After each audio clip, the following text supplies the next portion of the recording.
A ceasefire agreement, a CFA, between the Sri Lankan government and the Liberation Tigers of Tamil Eelam, commonly known as Tigers, came into force on February the 23rd, 2002. It aimed to provide measures to restore normality for all the inhabitants of Sri Lanka, the Sinhalese, Tamils, Muslims and others, putting an end to hostile acts against civilians and allowing the unimpeded flow of non-military goods, opening roads and railway lines. The highway, popularly known as the A9, traditionally connecting the north and the south, was opened for travel for the first time after a lapse of many years. A sigh of relief for many, no doubt, but it meant much more to the LTTE.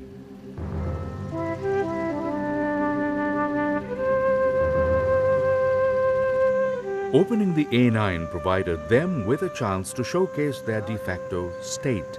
Towns and townships grew along the newly opened A9 almost overnight, creating the illusion among travelers that a parallel government was in place, with its own structures and administrative framework, such as courts, a police force, customs, and even a central bank, though no known function was performed by these.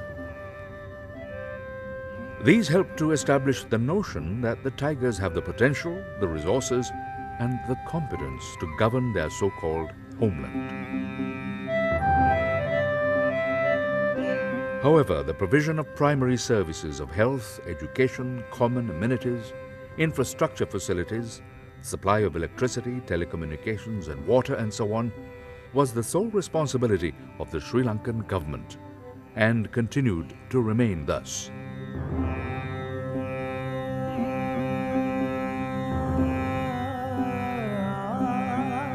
People entering and leaving the areas controlled by the LTTE had to pay a duty and levies. Goods going through were taxed heavily, and prices skyrocketed of all goods in the north, where the majority of Tamils lived. Within that territory, monies were collected by way of taxes on goods. A well-organized mechanism was in place to collect money from the local Tamil community and from the Tamil diaspora, through elaborate extortion and through traditional and not so traditional fundraising schemes. Front organizations of the LTTE, like the TRO, were active in many countries.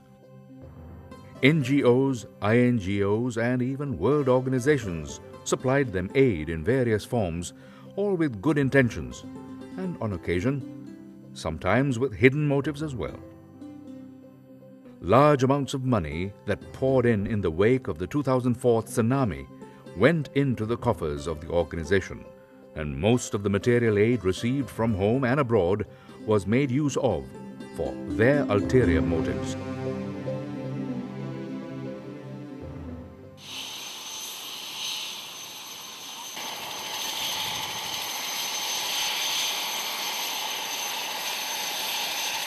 Even the welcome accorded to foreign visitors and dignitaries was befitting of a tiny but fully sovereign nation-state. The LTTE utilized this mass of wealth for two distinct purposes: preparing for a massive and protracted war against the legally constituted and elected government, and the concealed objective of providing a luxurious and comfortable life for their leaders, proof of which is now emerging slowly but surely.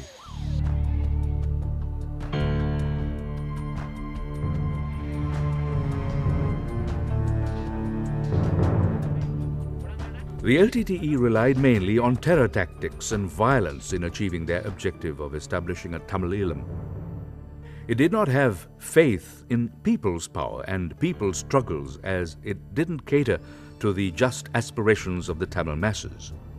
Initially, they began to terrorize their own Tamil people so that they can instill fear in their minds and mold their thinking the way the LTTE wanted, enabling easy recruitment, especially of women and children, from the underprivileged and unsuspecting underclass.